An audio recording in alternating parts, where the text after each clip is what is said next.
कहानी है सौतेलापन। कपिल के जीवन में जैसे कोई सुनामी आ गई थी। वे अपने दफ्तर के दौरे पर थे। पत्नी हाना बच्चों को स्कूल भेजकर घर की साफ सफाई कर रही थी। आज जाने उसे क्या सूझा था कि उसने घर को धो डालने का प्लान बना लिया था। जैसे ही उसने पाइप लगाकर कमरे में पानी डाला, अचानक बिजली आ गई। उसे आहट भी नहीं हुई होगी कि बिजली उसकी मौत का पैगाम लेकर आई है। कमरे में कूलर लगा था और उसी के करंट में वह बिल्कुल स्याह हो चुकी थी। पूरा घर अंदर से बंद था। लगभग 3 बजे जब दोनों बच्चे स्कूल से आए और दरवाजा खोलने की कोशिश की तो पता ही नहीं चला अंदर क्या हुआ है। अड़ोसी पड़ोसी इकट्ठे हो गए। दरवाजा खुला तो कपिल को फोन से सारी बातें बताई गईं। पुलिस बुलाई गई। ससुराल से लेकर स्वजनों तक खबर करंट की भांति दौड़ गई। 2 मासूम बच्चे, 3 साल की बेटी और 5 साल का बेटा, सभी सहमे और डरे हुए थे। नियति को तो जो करना था उसने अपना खेल खेल लिया था। कपिल उजड़ गए थे। ना बच्चे संभलते, ना गृहस्थी, ना नौकरी। दोनों बच्चों को उन्होंने ननिहाल भेज दिया था। तब उन्हें अपनी माँ की बड़ी याद आई थी। 1 वर्ष पहले ही उनकी मौत हुई थी। वे होती तो बच्चे आज बिना घर घाट के नहीं रहते। कपिल का सब कुछ लुट चुका था। दिमाग और दिल से भी वे डर गए थे। पत्नी का नीलावरण उनकी आंखों से दूर नहीं हो पा रहा था। कपिल की नज़र अब अखबारों में छपने वाले वैवाहिक विज्ञापनों और मैरिज पोर्टल्स पर भी जाती। पर उनकी नैया को दोबारा कौन पार उतारेगा? कहीं आसना बंद थी। ड्यूटी पर जाते तो दोनों बच्चों का मासूम चेहरा याद आता, पत्नी का स्नेह याद आता। सोचते कि अब जाने कैसे होंगे दोनों। वे जब भी ससुराल जाते, उन्हें दोनों बच्चों के रूखे बाल दिखाई देते और उनके भोले प्रश्न उन्हें अंदर से कुरेद देते। पापा, आप हम लोगों के साथ क्यों नहीं रहते? मम्मी, रहती तो हम लोग आपके पास ही होते ना। उन्हें बच्चों से अलग रहना इसलिए भी नहीं भाता कि ये उनके अक्षरज्ञान का समय था। माँ नहीं है और पिता भी इतनी दूर। इससे वे तड़प जाते। 1000 कोशिशों के बाद जो रिश्ते मिलते, उनमें संदेह ज्यादा जबकि संभावना कम दिखाई देती। एक टीचर उनसे ब्याह के लिए राजी थी। उसका नाम था कृति। उससे कपिल कुमार ने शादी से संबंधित बातें की। वह बहुत ही व्यस्त टीचर थी। स्कूल में पढ़ाने के बाद भी बच्चों के 3 बैच उससे ट्यूशन पढ़ने आते। उसके लिए शादी सामान्य सी बात थी। क्या हुआ? आपके 2 बच्चे हैं तो वे भी मेरे साथ मेरे ही स्कूल में पढ़ लेंगे। मैं शादी के लिए राजी हूँ, पर नौकरी छोड़ पाना मेरे लिए संभव नहीं होगा। कपिल कृति की नौकरी छोड़ने वाली बात को दिल से लगा बैठे थे। बच्चों के लिए माँ ढूंढ रहे थे, पर माँ कहाँ मिली? वह तो मास्टरनी ही होगी। टुकुर टुकुर बेचारे बिना मुंह के बच्चे देखते रह जाएंगे। मम्मा, खीर बनाओ। बेटा तो मम्मी से पीले चावल की फरमाइश करता था। बच्चे नहीं खाते तो पत्नी सुबह ही पुआ पूरी बनाकर खिला देती थी। अब सिर्फ उंगली पकड़कर तीनों भागते ही नजर आएंगे। उनकी आंखों के कोर भीग गए। कपिल की चिंता जायज थी। एक जीवन खुशियों से भरा था, दूसरा डरावना महसूस हो रहा था। 2 नादान मासूम बच्चे और 1000 प्रश्नों से घिरे कपिल। किसी ने उन्हें दूसरी लड़की का पता भी बताया, पर मालूम हुआ उसके तो विवाह पूर्व ही प्रेम प्रसंग काफी चर्चे में है। वह भी कपिल से ब्याह करना चाहती थी। इस विषय पर पूछे जाने पर उसने बड़ी बेबाकी से कहा, इतने दिनों तक ब्याह नहीं हुआ तो थोड़ा बहुत तो चलता है। और आप कौन सा मुझसे पहली शादी करने वाले हैं? आपके साथ मुझे आपके बच्चों को भी तो संभालना पड़ेगा। कपिल उसकी बातों से दुखी हो गए। वे जानबूझकर विवाह के लिए कैसे हाँ करते? उसके चरित्र का प्रभाव बच्चों पर भी पड़ेगा। इतने बोल्ड तो कपिल नहीं हो पाते।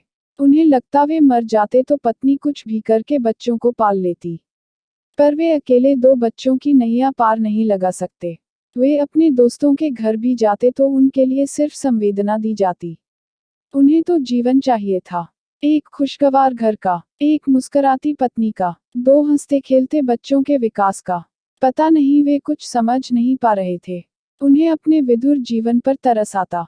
अहाना और दोनों बच्चों की तस्वीर लेकर वे घंटों रो लेते, पर जीवन का हल नहीं दिखाई पड़ता।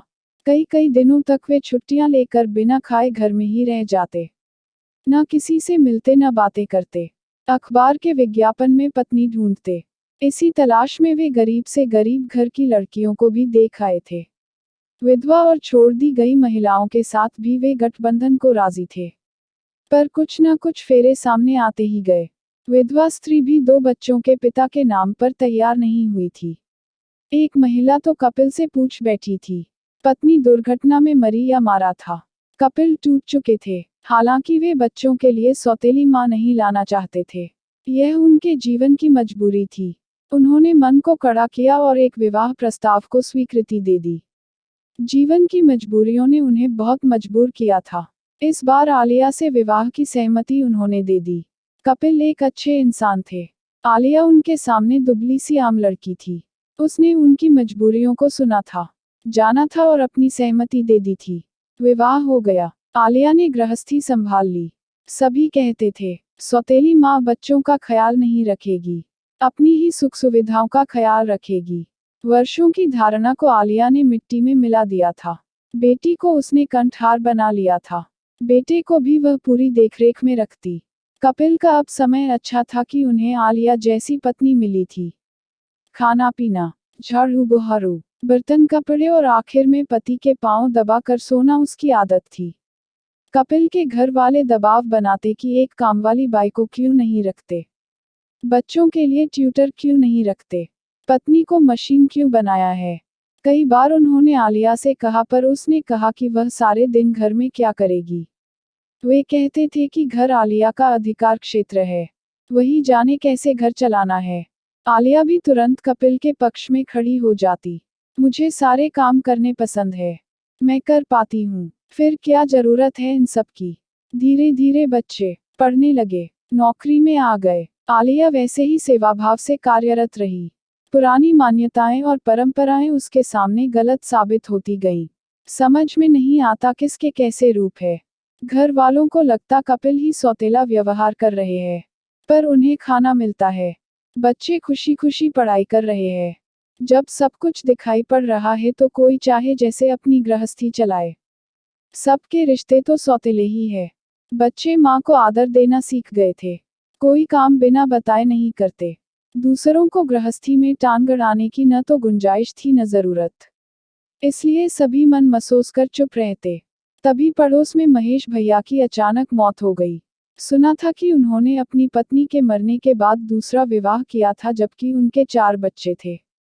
पर महेश भैया की दूसरी पत्नी बीमारी का ऐसा स्वांग रचती कि बेचारे महेश भैया ही खाना बनाकर पत्नी व बच्चों को खिलाते। पैसों के लिए भी तकरार होती। इसी बीच महेश भैया को हार्ट अटैक हो गया। अब पत्नी सौतेले बच्चों से बातें भी नहीं करती। कैसे चलेगी गृहस्थी उन 5 की। महेश भैया के क्रियाकर्म के बाद सौतेले लोग क्या कहेंगे, समझ में नहीं आया। पर आलिया की सेवा, उसकी कर्तव्य निष्ठा ने सारे रिश्तों को मात दे दी थी। आलिया से जब मुलाकात हुई तो उसने हंसते हुए कहा, दीदी, हर कोई अपना अपना वर्तमान बनाता है, क्या फर्क पड़ता है अगर मैं सुबह से शाम तक खटती हूँ। ऐसा तो हर माँ करती है, मेरी माँ भी किया करती थी। फिर मेरा तो परिवार ही छोटा है। तब लगने लगा कि कपिल मेरी नज़रों में पत्नी के साथ जो सौतेला व्यवहार करता है वह सौतेला नहीं, बल्कि मोहब्बत से भरा अपनापन है। मैं अपने नज़रिए से उनका अपनापन नहीं जान पाई थी। आखिर मैं भी कितना जानती थी आलिया और कपिल को, पर मुझे उनके बीच सौतेलापन दिखाई पड़ता था। पर अब लगा, सौतेले लोगों को समझ पाना इतना भी आसान नहीं। सचमुच जीवन जीना एक कला है, सभी इसे समझ नहीं पाते।